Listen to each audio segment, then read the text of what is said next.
And joining us now, she's the new head coach at Minnesota, but she's been a Gopher for life. Of course, one of the greats to ever wear that uniform, and of course, been a longtime assistant. And as I mentioned, now the head coach at Minnesota, Piper Ritter, joining us here on In the Circle. Coach, how does that new title sound there, head coach? There, you're finally getting used to that? I don't know. I don't hear it very often, but to me, I'm still, the coach that's been coaching this whole time. Just a different title, a little different role. Kind of oversee a lot of different things now. But to me, it's no different. Kind of what I tell everyone. I've been coaching here. This is where I've always wanted to coach. So I'm excited that we're keep moving forward. And what a time to be a coach, right? Yeah, you picked it's a heck of a time to be a head coach with everything we've been dealing with in 2020. But what has it been like in the fall? Obviously, it's a unique fall for everybody in the sport. But for you, obviously, you're a head coach. But you've been at Minnesota forever, so that's got to help you throughout this transition, I would imagine. Yes, if I took a job somewhere else, I guess, and then COVID happened, I know exactly, why our administration's doing what they're doing. I have a really good handle on everything that kind of goes on. And, I know that what they're doing is best for the student athletes and obviously the health and safety of everyone in Minnesota. And so they're trying their best. And so I just kind of take it step by step. It's one of those things where I think you have to have a plan, but be ready to change it at any given moment. How has it been for the players since they've been back? Obviously, we all know how 2020 season ended, cut short due to COVID in March, the abrupt end to that. And obviously, you have the extra year eligibility for the spring athletes that was given to them in the spring. So you got some players back that maybe, you weren't expecting to get back. So you have that challenge of a unique roster. But how have the players, been like this fall back being on the field? I think they get frustrated at times, just like we do, when we're trying to plan and then we have to change our plans, or we can only plan so far out in advance. I think the same thing that we kind of have challenges, they feel it on their level. But they've been great, to be honest. I think when you're open and honest with them and can keep a direct line of communication with them, and they know that COVID protocols change a lot, and they know that we kind of have to be on our feet ready to, change something or do something a little different. They've been really good. We went from wearing a certain type of mask at practice to now we're wearing a different type of mask, and I'm like, as it changes, we have to change. So they've been very good about it. So I think they're excited just to get back on the field, and, just like everyone, we just want to get out there and we want to play. What has the roster been like handling that? Like I said, a bigger roster probably than you've had. You got some new faces in there, but also some of the returners, as I mentioned. What has that blending been like with the chemistry? So, we've been in some groups. So I definitely can say that, our chemistry, they haven't got to do a lot of like team bonding stuff that they've done in the past. So I do feel that they're missing a little bit of that, the freshmen coming in, kind of not knowing the team. And, when we do stuff, we do them in big, huge groups, or we do them in Zoom. So they get to know their teammates just in a different way now. And, the bigger roster has kind of been a blessing with COVID because, if a couple people are out because of trace contacting, we still have enough people to practice. So we've been with a full squad at times, at length at times. So we've gotten better as a group, but then when we go down, we just kind of manage what we have. So it's helped in this, to be honest. What have you learned about your team here this fall here going to 2021 as you get set for the 2021 season? What are some of the things you've learned about your team here? Because every team is different. So even though you have a lot of players coming back, you always learn something new about a current team. What have you learned so far about your team this fall? I think I've known this about a lot of them, but as a team, I think they're very adaptable. It's great in COVID era that they've been adaptable, but when we've had to change some things, whether it's inside, outside, or hey, there's this many people at practice, so this is what our practice is going to look like. They've been really adaptable. So, a lot of them chose to stay over through Thanksgiving, and, it was a choice that they made so they could keep practicing, and they were just adaptable with it all. So I think they're excited. I think like the rest of the country and the rest of the softball teams, we've scrimmaged ourselves a handful of times, and they're ready to face anyone. So Well, one of the players people are going to be excited to see again is Amber Pfizer, obviously, who's had a tremendous career to this point. You're one of the top pitchers in the country. How has she looked this fall? And certainly, what's been your thoughts on her here moving forward, getting her for another year with everything that she's accomplished so far? I think the word that describes her this fall is relaxed a little bit. I think she came in and, like everyone, she probably didn't come in the fall exactly the way she wanted. She worked out. She came in prepared, but she wasn't quite as sharp with her spins, and her velocity is always up, but maybe her locations and her movement. But she was very, I guess, calm and collective, and knowing that we had the time, and she was able to put in the time and step back and kind of work on those small things and kind of develop a couple things that I think she's always wanted to develop, but maybe felt like the need was, oh, I still have to work on throwing really, really hard, and I still have to work that. So she's able to really kind of take a step back and develop some things that I think are going to make her even better pitcher. How has the rest of the pitching staff looked and to you going into 2020? Because obviously Amber gets a lot of attention, but there's a staff behind her. And I know that's part of what, as you work with the pitchers, you want other pitchers to have a big role as well to help keep Amber fresh. Yes, we have a returner, and she was doing a great job, and she was kind of starting to get into her own type of pitching, was Autumn Peace. And, I felt like she was really starting to get into her own and develop her style of pitching, and then COVID hit. So she was excited to get back, and we've kind of keep going and making her pitches better. She's exciting to watch because I think she just, what she can do with her pitches is pretty unique.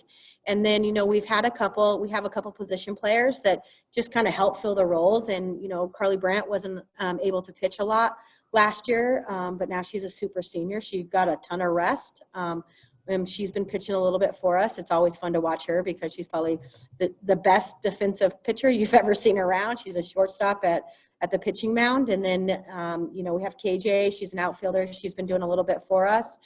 We have Ava. She was a local kid that transferred in, and she has actually gotten a whole fall with me, which has been exciting. Her speed's gotten up a lot. And then we have a freshman, Ansley. So the nice thing is they've gotten a lot of work this fall. And, just because of COVID and sometimes people are out, they've gotten a lot of live work as well. So we're excited about, them keeping up what they need to do once they go home for break and then coming back in January. Your offense, let's talk about your offense. First of all, your coaching staff. You brought in Carly Wynn, who is one of the most respected coaches out there, great player at Florida State. I covered her at Florida State. So I always, every time I see her coaching, I'm like, oh, boy, we're a little older. And then Caitlin Richardson, one of the great hitters in Gopher history. Just talk about that process first with the staff and how they're going to help your offense. When I took this job, I think I know Gopher softball in and out. I can honestly say that, from playing here to coaching through 3 different head coaches. But, I did get to do something new that I never got to do, and that was bring in a staff. And, a couple things of like what I wanted to do was bring in people who are better at things than I am, and, I feel like the pitching, catching, I've got it covered. And then, Coach Wynn, I've known her for a while, just through recruiting and working camps and things like that. And, when I watch her with even campers and people like that, just what she can get out of them and just her ability to work on the fly and get things done. And I love watching her with the outfield because she challenges them. So it's been really fun to watch her do that. And then even base running. She's kind of an expert at base running. And, she's already kind of gotten her little spin on our base runners and taught them a lot of things. And then, Coach Richardson, I got to coach her, and, she was probably the toughest, hardest working student athletes out there. She still is on my list, the top of my list. And it's no different, her as a coach. She just brings that transition right into it. And I think she can really relate to the hitters because she naturally wasn't the best hitter out there, but she outworked everyone, and she was an All-American because she was the toughest and hardest. So she brings a lot of that mentality to our hitters. And then watching them both, I think it's really important to have two people and two eyes on the hitters. I'm always have the eyes on the hitters because I'm pitching to them. And so, sometimes I like to attack their weaknesses. And then, watching Coach Wynn and Coach Richardson work with both of them is exciting. And all three of you have had tremendous success as a player. What does that mean, too, bringing that into your coaching staff? Players that have been successful at the highest level. Caitlin was an All-American in Minnesota, so you and her are like Minnesota lifers. You're lifers of this program, bleed this program. And then Carly had a great career in her own right. What is that? Those ingredients bringing into this coaching staff, I would imagine, also is a big plus. Yeah, I think especially with those two, I think you can still see them, they can still, like Carly still sometimes gets in there and slaps one and shows us a little bit. So there's a couple things that they can still do just because they're young enough. Right. I think that brings a little bit to it, but I guess maybe confidence. But the thing is I feel like, our careers were so far behind, and Caitlin Richardson's a little bit, not as far behind, but I think it's just mainly just the coaching and connecting with the players. So, who are your leaders on the offense? The leaders, I would say Natalie Den Hartog and McKenna Partang. And then, Katie Kennett-Mueller, she's always been a strong hitter for us. And then Ellie Jensen has come in pretty healthy, and we're excited to watch her too. When people see your offense, what do you want people to see when they see the Gophers on offense? Will it be pretty much what they've seen the last few years, or are there going to be some tweaks on the offensive philosophy when you step on the field?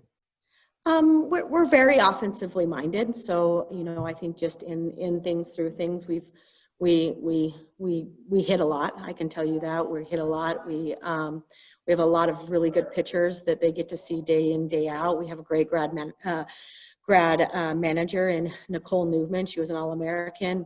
They get to see, my pitchers on the staff. So I think you can see that, we're going to be a challenge on the box. I mean, we're going to be a hard out. I can tell you that. Speaking with head coach Piper Ritter here on In the Circle. Let's take me back to when you became the head coach in that process, because I remember when Jessica left to go to Stanford, I thought from afar, man, Piper would be it'd be a great fit right there. But Jamie came in, did a great job. She leaves. Now you get the job. Take me through that process of you being a head coach. Did you want to be a head coach? Just take me through that process. And then once you were approached about it and obviously ended up with it. I can kind of tell you a little bit, when Jessica Allister, decided to take the head coach job at Stanford, I had a 5-month-old baby. So I think that changes, just changes things. I was trying to learn how to, be a new mom and, and still compete at the highest level, and still take my career. So I think it was a really challenging moment. I know I still wanted to be a coach. I know I still wanted to coach at Minnesota, but, the head coaching job, I think it's a different role.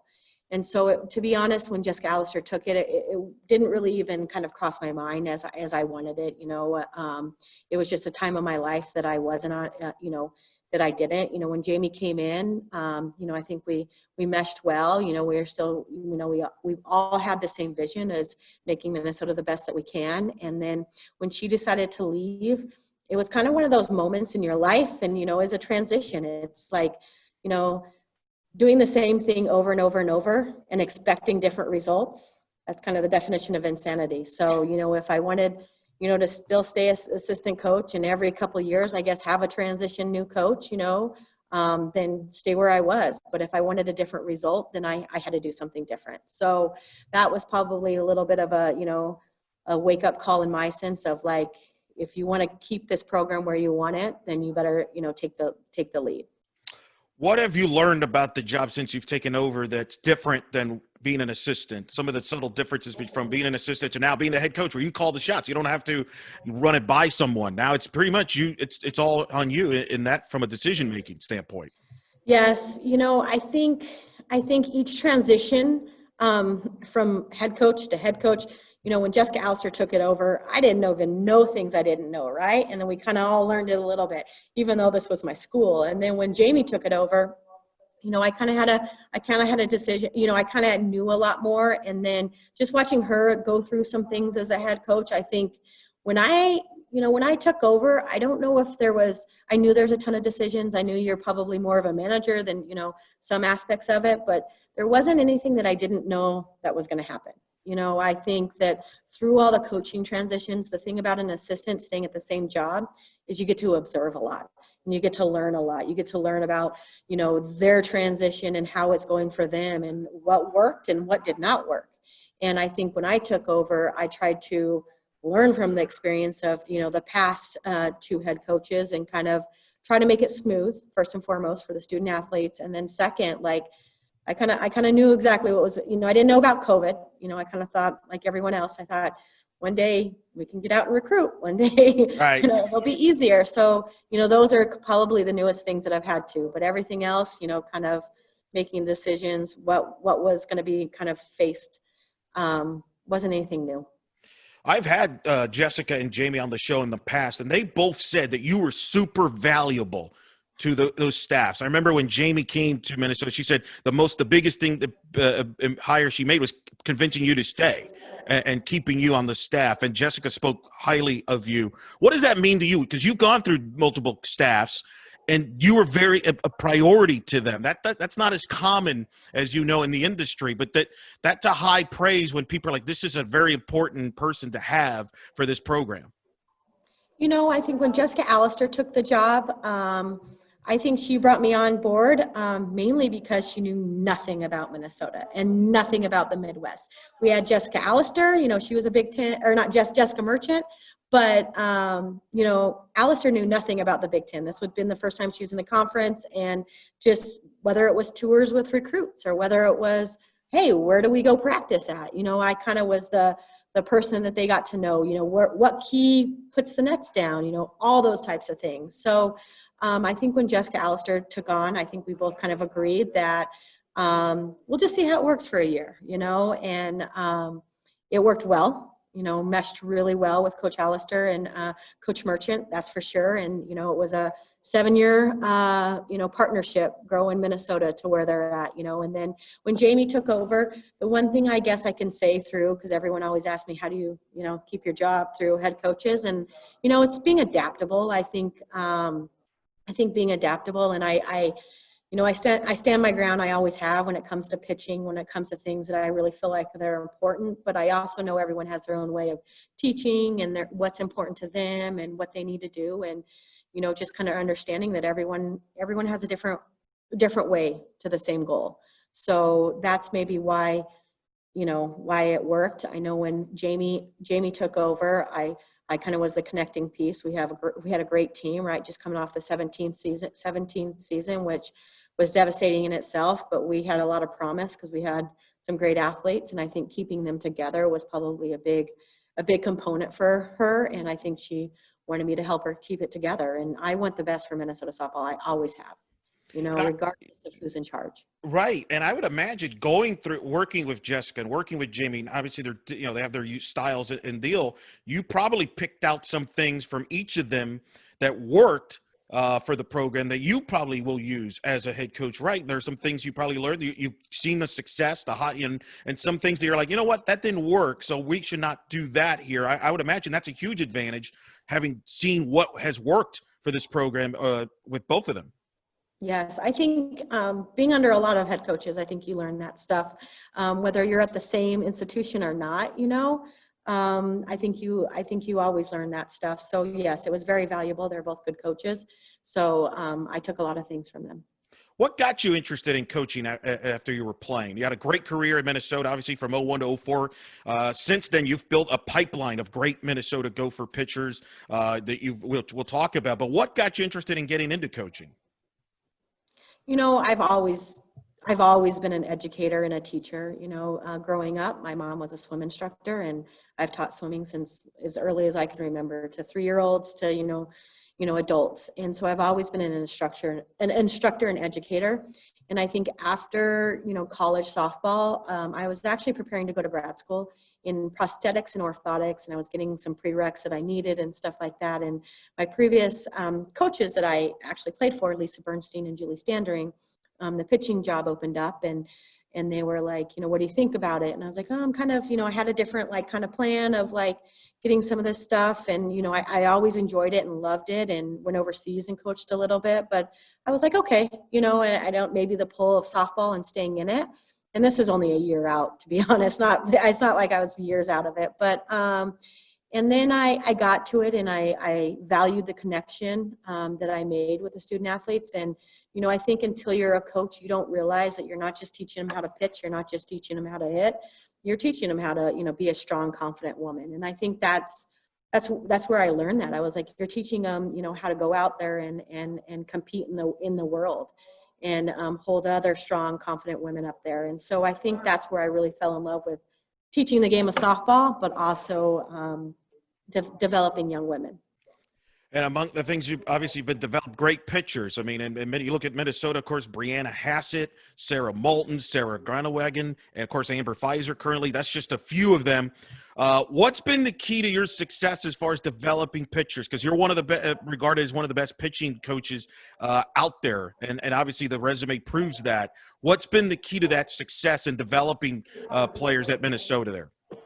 Well, I mean, those are all great. They were all great players. Obviously we do know that, but I think the one thing that we can say is, they were always good pitchers. I don't think you can take that away from them, and the hard work that they put in to develop themselves and to compete at the top level that they can. But I think one thing that I do is, I try to get those student athletes that, obviously want to drive and want it really, really hard. And then, obviously can move like a pitcher, right? Be able to move like a pitcher and then not pigeonhole them. I think every one of the pitchers is different. I don't try to make one pitcher throw the same thing over and over and over. Through the years, they've all been good, and they've all been their very best because of what they put in it and what they do. What you mentioned that they're all, you had to adapt to them. Describe them and how they were different. Like a Moulton and Groenewegen, they were kind of paired up for a year. Obviously helped you in the tournaments there in 2014. Of course, Sarah with the great career she's had and playing internationally currently. Amber obviously helping you get to the Women's College World Series. I mean, just describe all those ones I mentioned earlier, what they brought each to the circle. I'll even start back to Brianna Hassett. I think that Bree brought, I think Bree was tough on the mound. She was a hard thrower, and they didn't have the spin rate stuff back then, but I bet you she had some great spin. I remember the movement and stuff like that. They didn't have all the things that can calculate it there, but she was, to be honest, she was a get on my back and I'll carry, I'll pitch as many innings as you need. And so I think that, Brianna, she did a great job doing that. And kind of going into it, the next person was Sarah Moulton. And she was a perfectionist. Her and her dad used to do the winner of 10,000 spots. And I thought that was pretty clever because, 10,000 lakes, 10,000 spots. Yeah. But she really liked her spots. And I think that, if you want to be a D1 athlete or D1 pitcher and you want to do something really, really well and you want to go as far as you can, we'll hit your spot, because Sarah Moulton proves that. She could go a whole game with not throwing that ball right over the and made you hit the ball that she wanted you to hit. So, she did that. Sarah Moulton and Sarah Groenewegen, they kind of overlapped, and I think they complemented each other well.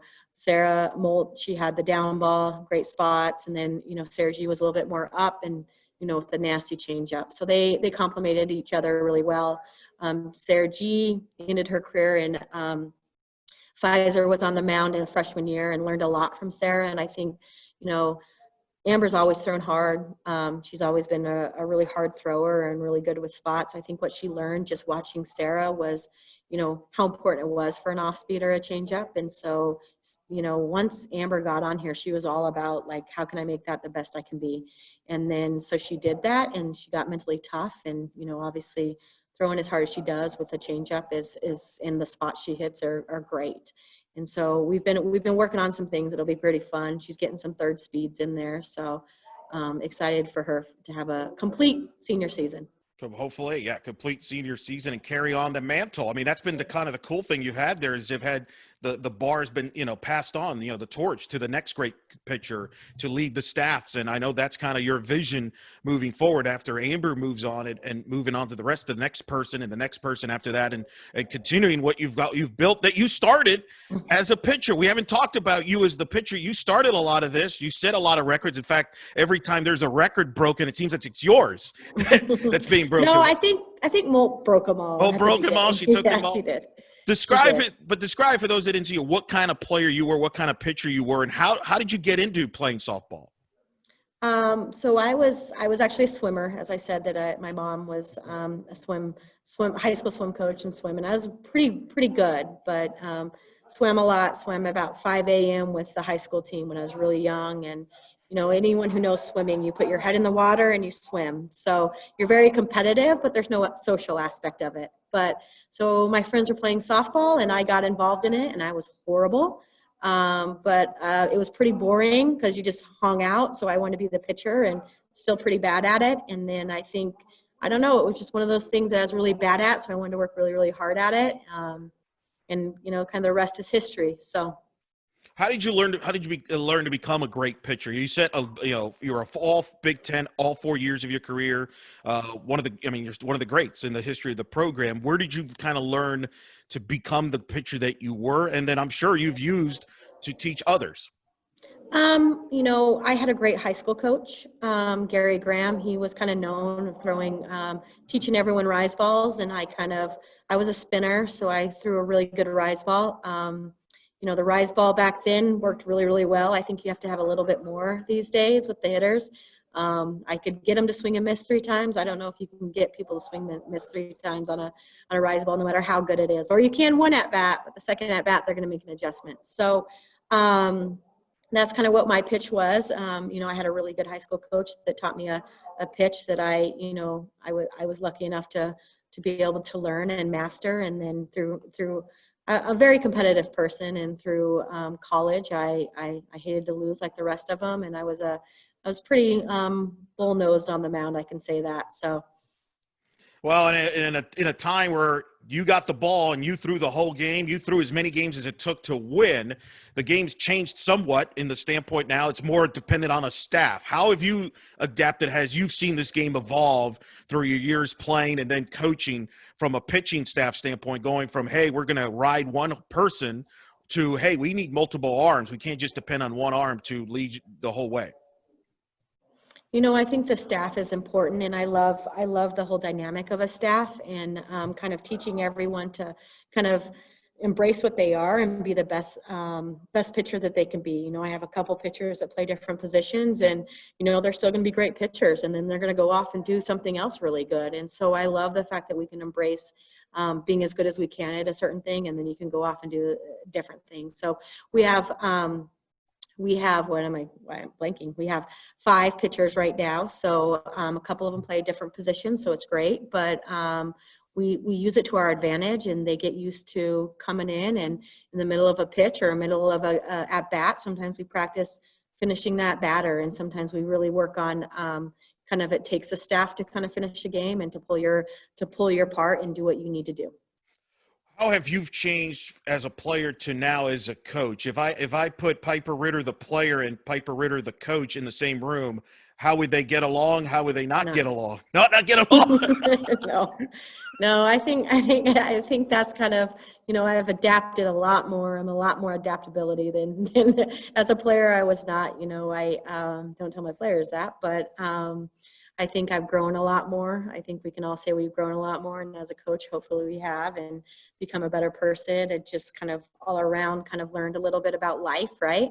But I think I'd have challenged myself. I think that's kind of the thing is, I'm pretty tough on the pitchers, and I probably would have been tough on me as well. But I would like to see it, because who knows? That would have been fun. That would have been fascinating to see that. Let's talk about the moment there where in the 2019, you're on the staff, you beat LSU, win the Super Regional, you're going to the Women's College World Series for the first time for the program. For you, what did that mean, not just as a coach on that team in 2019, but as an alum and as somebody that was on the 2017 staff? And we're not going to get into it, but obviously you got gypped from the NCAA, from a seeding standpoint. You didn't get to host in 17. That was a great team you had, because I remember talking to some of the alums from the 17 team. They were just excited that you were in Oklahoma City, because in a lot of ways that you were taking the 17 and the 19 team together. Take me through that sequence there. Obviously when we got to host, I think that was the main thing in 19. And, I think the committee said, okay, you want to host, here you go. And it was no easy ride, right? Obviously it was a pretty hard regional, and then, a hard super regional. But I think it just shows you what it means to host on your field. We definitely had an advantage in regionals, because Georgia came here and it's a little chilly. And they, Drake was fine with it, UND or North Dakota State was fine with it. That was a stacked regional. Yeah. Look what you just said. North Dakota State was your 4 seed in that regional. They can knock teams out with Coach Mueller and what they've done over there. So not only, yes, you get to host, but you got maybe the hardest regional in the entire tournament that year, to the point where Amanda Scarborough came to do your regional. That's how high of a profile your regional was. Yes. I think that, and that's I think that's kind of where you see it. Okay, you get to host, but this is your regional. Good luck with it. And, I think our team was ready. I think having, they were freshmen at the time, but, the juniors kind of go through what happened in 17, and and juniors and seniors and they're juniors and seniors, even the sophomores were like, we're not going to let it happen. And so I think it was awesome for them. I felt, I couldn't have asked for a better thing than to host those and get our chance to make it to, the World Series. And then I think just for the 17 and some of those athletes and stuff like that, they got us there, right? They got us there, all their work and their effort, whether we got there or not in 17, they helped push the rock up the hill. And, I was proud of them. I was proud of all those athletes that came before the 19 team. And then I was excited for the 19 team, because they were able to figure it out and get us to the College World Series. And you have players on the roster that were on that 19 team that know that experience, being on that field in Oklahoma City. They got a taste of it. What's the biggest learning experience you had from that you'll take not only this upcoming season to get back and beyond, to get back now to Oklahoma City there, that you learned from being there in 19?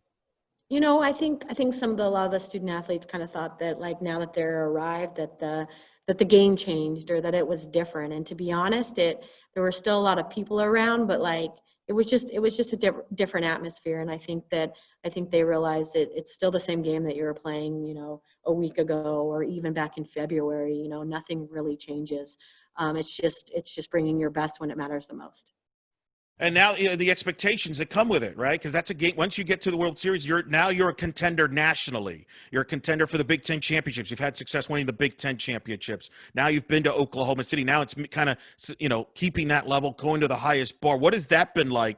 Because it wasn't always like that at Minnesota. You were overlooked and things like that. Now you're starting to get that national recognition in the program as one of the top programs in the country. But that means there's a target on your back when teams play you. They circle your team when you're on the schedule.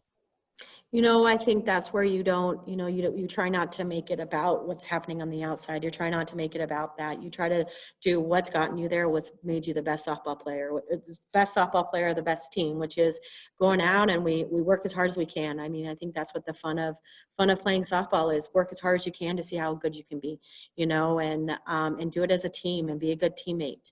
And so I think that's how you do it. There's no expectations, because if you're doing what you're always going to do, the rest takes care of itself. Last thing before we let you go, obviously a lot of uncertainty with 2021. The schedule is uncertain and things like that. But once you do step on the field, you're going to be competing for a Big Ten championship. That much we think we know. What's going to be the keys for this 2021 version to accomplish the goals and the expectations internally that you all have for that team? What's going to be some of the keys to having success in that regard? Well, I think they're going to be so excited just to get on that field. It was taken away in 20, and it was taken away for everyone, even the freshmen. It was taken away, right? They they got to play a little bit this summer, right? And a couple of people have gotten to play a little bit this summer, but to fulfill a season, to finish the season, no one's really been able to do that. So I think first and foremost, you got to take care of business, and you got to prepare to be ready to be on that softball field, right? Be ready to compete against whoever it is that you're facing that day. And so, I mean, that's how we look at it. And we can't look too far ahead because we don't know, we can't really prepare for too far ahead. So all we can prepare for is the practice that's tomorrow, and then the practice is there. And then when we have a break, all we can do is prepare for when we get together again. Well, and one of the things will be exciting is to see you in the dugout. Maybe, I don't know if you're going to bring out the lineup card or not, but that's going to be a pretty unique experience for you. I hope you kind of take it in there that first time as the head coach when you come out there, because I'm sure there are a lot of Gopher fans that have seen you for a long time as a player, and of course in the coaching staff. Have you thought about that moment? What is that going to be like for you? I mean, I know you've had the fall, but there's something about that first game, whenever that is, coming in there, especially that first home game, then you're introduced as the head coach, right? It might feel a little different, but for me, I don't know. Those things don't really get to me too much. The main thing will be, well, let's not screw up the lineup, right?